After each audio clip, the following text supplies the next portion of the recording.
వంటింట్లో అమ్మ వంటికి స్వాగతం. మీల్ మేకర్ కర్రీ చాలా సింపుల్గా రుచిగా ఎలా వండుకోవాలో తెలుసుకుందాం. ముందుగా మీల్ మేకర్ని ఒక 2 నిమిషాల పాటు కొంచెం ఉప్పేసి ఉడకపెట్టండి. తర్వాత అందులో ఉన్న వాటర్ మొత్తం పిండేసి పక్కన పెట్టుకోండి.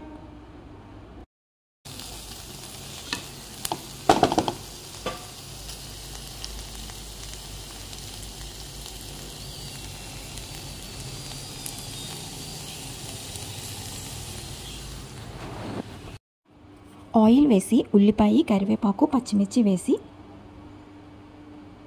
కొంచెం వేగిన తర్వాత అల్లం వెల్లుల్లి పేస్ట్ వేయండి.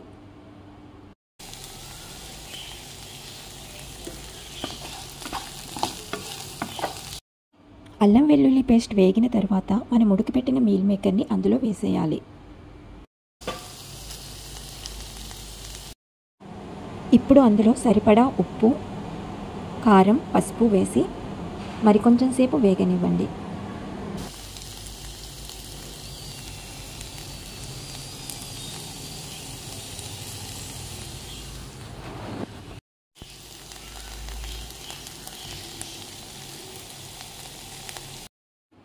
కొంచెం గరం మసాలా వేయండి. కొంచెం వాటర్ వేయాలి.